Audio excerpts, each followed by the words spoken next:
Rocket जो होता है कई टुकड़ों में होता है, इसे एक खड़ा असेंबल करने में बहुत टाइम लगता है। ये कई फीट 5-6 मंजिला इमारत के बराबर होता है, छोटा तो होता नहीं, आप इसे एक साथ रख सकते हैं। जैसे हम बात करें, ये रॉकेट के सपोज करिए कि ये टुकड़े हैं, इन्हें हमें एक के ऊपर एक जोड़ना है, तो हम यहाँ आराम से आप देख सकते हैं कि इस पे हम जोड़ दिए, तो हमारा हाथ यहाँ तक पहुंच गया तब ना जोड़ दिए। अगर ये 20 फीट का ऊंचा रहता, हमसे भी ऊंचा, तो नहीं जोड़ पाते। यही प्रॉब्लम हो जाता है इसरो के सैटेलाइट रॉकेट्स के साथ। इन रॉकेट को कई टुकड़ों में लाया जाता है और यहाँ रख के क्रेन के मदद से खींचा जाता है। क्रेन की मदद से इसे उठा के और फिर इसे असेंबल किया जाता है, एक एक पार्ट। जहां आपको 4 पार्ट दिख रहा हो, 1 2 3 4, ये तो ऊपर वाला पेलोड है, तो इसको भी आप 5वां पार्ट मान सकते हैं। तो एक एक पार्ट को इस तरह से क्रेन के मदद से रखा जाता है। पहला पार्ट रखने में तो दिक्कत नहीं होता है क्योंकि हाइट कम ही रहती है, लेकिन जैसे जैसे ये ऊपर जाता है वहां तक इंजीनियर को पहुंचना, वहां से नट बोल्ट को कसना, पूरा सीधा रखना, हर चीज को जांच करना काफी दिक्कत होती है। इसलिए इसका जो असेंबली वाला यूनिट होता है ये काफी सोफिस्टिकेटेड, एकदम अत्याधुनिक होता है। जैसे यहाँ देखेंगे तो एक पार्ट को रख दिया गया है। अब यहाँ देखिएगा, यहाँ पर एक छत बना दिया गया, वो टेम्पोररी होता है, इस तरह से गिरा दीजिएगा तो ये आके गिर जाता है। अब यहाँ वाले पे इंजीनियर वगैरह अपना यहाँ पे खड़े होकर देख सकते हैं, फिर यहाँ हो सकता है। अब ये वाला जो सेकंड पार्ट जा रहा है, इसे क्रेन से खींच के इसके ऊपर रखा जाएगा। जैसे देखिए, ये फर्स्ट वाला पार्ट यहाँ रख दिया गया, इसमें से इंजीनियर हट गए हैं। अब देखिए यहाँ पर ये लोग यहाँ पर अपना वर्क कर रहे हैं। जब ये हो जाएगा तो ये वाले छत को खोल दिया जाएगा, फिर इस छत को यहाँ पर ऐसे नीचे गिरा दिया जाएगा ताकि वो लोग काम कर सके। ये असेंबली यूनिट होती है, कई फ्लोर बाई फ्लोर होती है जिसमें जोड़ा जाता है। जैसे ये देखिए, यहाँ आपको दिख रहा होगा रॉकेट का एक नीचे वाला पार्ट है। कैसे? जैसे ये रॉकेट ऊपर में भी भूरा है, नीचे में भी ब्राउन कलर का है, तो ये ब्राउन वाला दिख रहा है, ये सेकंड पार्ट, एक पार्ट है जो उसके नीचे है। और ये जो फ्लोर बना है ये टेम्पोररी फ्लोर है, परमानेंट फ्लोर नहीं है, छत नहीं है। अब इसके ऊपर इसको रखा जाएगा क्रेन के मदद से, फिर ये लोग इसको अच्छे से ज्वाइंट करेंगे, फिर इसके ऊपर एक और पार्ट को रखा जाएगा। इस तरह से देखिए, एक यहाँ पार्ट है, यहाँ है, यहाँ है, यहाँ है, ऐसे करते करते जोड़ा जाता है। लेकिन ये जो छत देख रहे हैं ये ग्रीन कलर का, इसको हटना तो जरूरी है, पता चला यही रहेगा, रॉकेट उड़ाएंगे तो इसी में फंस के ब्लास्ट कर जाएगा। तो ये टेम्पोररी होता है। जब रॉकेट के सारे स्टेजेज को आपस में जोड़ लिया जाता है तो ये जो छत टाइप का बना था इसे फोल्ड करके हटा लिया जाता है। देखिए, ये फोल्ड करके हटा लिया गया और इसको एक बहुत बड़े ट्रेन टाइप का होता है जिसे हम लोग रॉकेट कार कहते हैं, इससे अब इसको आगे की ओर ले जाया जाता है। अब लॉन्च पैड की ओर ले जाया जाता है। यहाँ तो इसे असेंबल किया गया था, अब यहाँ से इसको लेके जाया जाएगा। ये था आपका असेंबली रूम। ये देखिए, ये सारे छत के पार्ट्स थे, अलग अलग थे, ये ऐसे खुल गए हैं। अब इसको इसी के मदद से लाया जाएगा। इसके अंदर ये असेंबल किया जा रहा था लेकिन वहां से लॉन्च नहीं किया जाएगा, इसके मदद से, इस कार के मदद से यहाँ लाके फिर इसमें इसको अटैच करके रखा जाएगा इस लॉन्च पैड में। इसरो के पास अभी फिलहाल में 2-2 लॉन्च पैड है।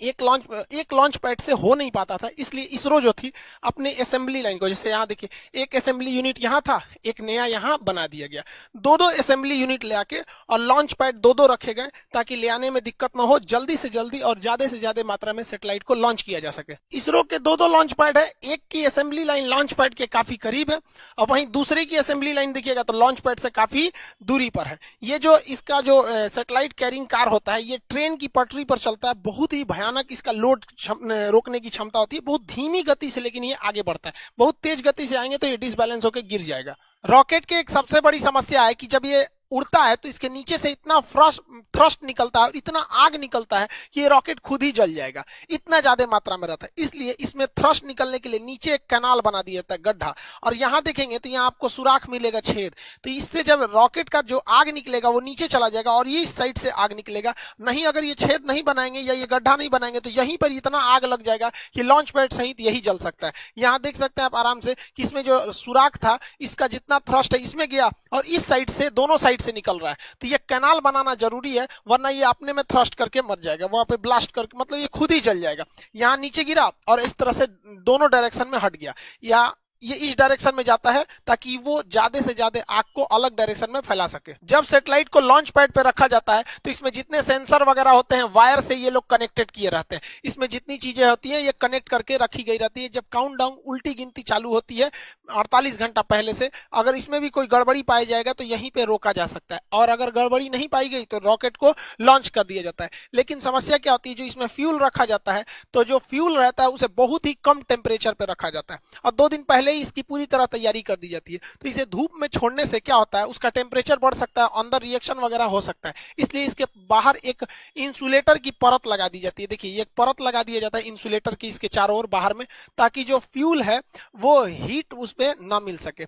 और जब ये लॉन्च करता है तो यही टुकड़ा नीचे गिरने लगता है। तो आप जब भी देखेंगे सैटेलाइट लॉन्च करते समय ये टुकड़े बाहर गिरते रहते हैं, ये फ्यूल को रोकने के लिए इंसुलेटर होता है जो हीट को अंदर जाने नहीं देता है। रॉकेट जब जमीन से ऊपर जाता है तो ये न्यूटन के तीसरे नियम पे काम करता है, ये थ्रस्ट धकेलता है और ये ऊपर जाता है। लेकिन आपको पता है कि पृथ्वी का अपना गुरुत्वाकर्षण क्षमता होती है, ये किसी चीज को अपनी ओर खींचती है। आप पृथ्वी से जितना ज्यादा करीब रहेंगे वो उतना ज्यादा खींचेगा, इसलिए रॉकेट को सबसे ज्यादा ताकत की जरूरत होती है तब जब वो जमीन छोड़ रहा होता है, क्योंकि वो पृथ्वी के करीब है। आप पृथ्वी को छोड़ के ऊपर जाएंगे या नीचे जाएंगे, जी की वैल्यू घटती है। ये फिजिक्स के चैप्टर में पढ़ाए थे हम आपको, गुरुत्वाकर्षण वाले चैप्टर में। तो वहां पर यहाँ ज्यादा जरूरत है स्टार्टिंग पोजीशन पे, इसलिए रॉकेट का ये जो मेन इंजन होता है, ये मेन पार्ट, इसके अलावे इस साइड से छोटे छोटे और रॉकेट जोड़ दिए जाते हैं जिन्हें हम रॉकेट बूस्टर कहते हैं। ये 6 की संख्या में होते हैं बूस्टर। अब जो पीएसएलवी का बूस्टर है वो छोटा होता है और जीएसएलवी का बूस्टर बड़ा होता है। आगे समझाएंगे दोनों में अंतर क्या होता है। यहाँ देखिए ये बूस्टर है, ये बूस्टर, और ये मेन रॉकेट है ऊपर। बूस्टर जो होते हैं शुरुआत में एक्स्ट्रा पावर देते हैं ताकि ये पावर बहुत तेजी से उड़ सके, और आगे जाकर बूस्टर खुल जाते हैं, फिर एक एक पार्ट भी धीरे धीरे खुलते रहता है, लास्ट में तो सैटेलाइट ही पहुंचती है। रॉकेट के ये साइड वाले जो बूस्टर होते हैं, इसके अलावा रॉकेट का 4 स्टेज देखिए, पहला, दूसरा, तीसरा, चौथा। ये ऊपर वाला ये होता है, इसे पेलोड भरा होता है, इसी को हम लोग बोलते हैं प्रोटेक्टिव केसिंग। ये ढक्कन के समान होता है, इसी ऊपरी भाग में हम लोग सैटेलाइट को रख के या जिस चीज को लॉन्च करना है उसको इसमें रख के भेज देते हैं। अब देखिए ये ऊपर वाला जो सैटेलाइट केसिंग होती है, देखिए साइड साइड में ये हिस्सा है, इसी के अंदर हम लोग सैटेलाइट को रखे हैं। सैटेलाइट को रखने के बाद इसको जब ढक देते हैं तो ये पूरी तरह से बंद हो जाता है। जो रॉकेट का ऊपरी भाग देखते हैं ये खुला हुआ रहता था, यही वाला हिस्सा है, देखिए ये एक साइड में इधर खुला हुआ है, एक साइड में इधर खुला है, बीच में इसको बंद कर दिया जाता है। तो ये रॉकेट का बीच में बंद कर दिया गया। तो ये जो होता है उसका प्रोटेक्टिव केसिंग होता है, इसी के अंदर सारे रॉकेट को भरे गए रहते हैं। इस बार जैसे देखिए, जैसे रॉकेट जाता है तो ये प्रोटेक्टिव केसिंग खुल जाता है, इसके अंदर सैटेलाइट होते हैं। इस बार वहां पे भागवत गीता और नरेंद्र मोदी का फोटो भी भेजा गया है। नरेंद्र मोदी का फोटो इसलिए भेजा गया कि जैसे ही मोदी जी 2014 में शपथ लिए थे तब भी उन्होंने सार्क की मीटिंग में कह दिया था कि इसरो सार्क देशों के लिए एक सैटेलाइट लॉन्च करेगी। पाकिस्तान बाद में उसमें से अलग हो गया। तो मोदी जी की विजनरी में इसरो का काफी ज्यादा योगदान रहा, मतलब वो इस साइंटिफिक चीजों को काफी आगे बढ़ाते हैं, इसलिए इसरो ने इनकी तस्वीर को अंतरिक्ष में भी भेजा था। और भागवत गीता को तो शांति का एक संदेश के रूप में, कि भागवत गीता एक तरह का क्या है, मतलब कई तरह के जो सांसारिक सवाल होते हैं उनको, उनका एक उसमें जवाब एक तरह से कर लीजिए। जैसे मान के चलिए कुछ लोग कहते हैं कि हमारा जीवन बहुत कष्टमय हो गया है, भाग साथ नहीं दे रहा है, नसीब साथ दे रहा है। उन लोगों को कहते हैं कि भाई साहब कभी फुर्सत मिले ना तो भागवत गीता में कर्ण की जीवनी पढ़ लीजिएगा। बेचारा जब से पैदा हुआ और जब तक मृत सैया पर भी लेटा था तो भी अपना दांत तोड़ के वो दान दे दिया था। तो जो लोग को लगता है कि मेरा नसीब खराब है तो एक बार कर्ण का देखिएगा, फिर समझ में आएगा आपका दुख कितना बड़ा और कितना छोटा है। खैर अपने टॉपिक पे आते हैं। इस बार 28 फरवरी 2021 को इसरो ने लॉन्च किया, तो अपने साथ टोटल 19 सैटेलाइट को लॉन्च किया गया था। इसमें एक ब्राजील का बना हुआ वहां पर एमेजोनिया 1 नाम का सैटेलाइट था जो काफी महत्वपूर्ण था। इसे PSLV C51 रॉकेट से छोड़ा गया। इस रॉकेट का नाम याद रखिएगा क्योंकि इसके मदद से भागवत गीता और मोदी जी का फोटो भेजा गया है, तो ये थोड़ा इंपॉर्टेंट हो सकता है।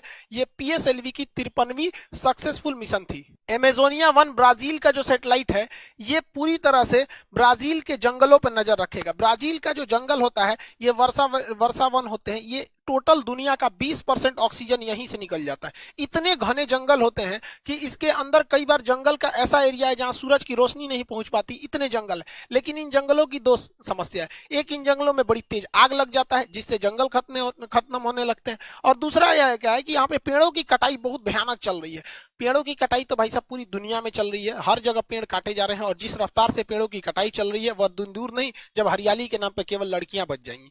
तो इसके लिए जो ब्राजील है वो एमेजोनिया 1 नाम का सैटेलाइट लॉन्च कर रहा है ताकि वो अपने जंगलों पर नजर रख सके। भैया जरूरी भी है, पूरी दुनिया का फेफड़ा कहा जाता है ब्राजील के जंगलों को। इसमें 19 सैटेलाइट थे जिसमें एक एमेजोनिया 1, दूसरा महत्वपूर्ण था सिंधु नेत्र। ये भारत ने छोड़ा था। ये समुद्री क्षेत्र पर निगरानी के लिए किया गया क्योंकि घुसपैठ वगैरह न हो। आप याद कीजिए अजमल कसाब जैसे जो घुसपैठ हुए थे छोटे मोटे जहाजों से, इस वजह से वो समुद्री एरिया में किसी भी संदिग्ध जहाजों पर इस सैटेलाइट से नजर रखा जा सकता है, क्योंकि वो जो टेररिस्ट वगैरह जो घुसते हैं या स्मगलर जो ड्रग्स वगैरह का करते हैं, उन्हें लगता है कि नहीं यहाँ से तो कोई मतलब नौसेना की जहाज नहीं है, तो कितना बेहतरीन कोऑर्डिनेशन हो जाएगा। जैसे मान के चलिए नौसेना ने कहा कि भैया इस एरिया में मेरी जहाज नहीं है, तो सैटेलाइट से उस एरिया पे ज्यादा नजर रखा जाएगा, और जिस एरिया में नौसेना अभी पेट्रोलिंग पे है तो उस एरिया के सैटेलाइट पे उतना फोकस नहीं किया जाएगा। देखिए इसरो जो है, इंडियन स्पेस रिसर्च ऑर्गेनाइजेशन, इसका काम केवल है कि रॉकेट बनाओ और उसको सैटेलाइट बनाओ, दोनों को लॉन्च करो। लेकिन इसमें एक कमाई का भी जरिया हो सकता है। विदेश के लोग जो है, बहुत सैटेलाइट बनाना बहुत मुश्किल का काम नहीं है, लेकिन रॉकेट बनाना बहुत मुश्किल काम।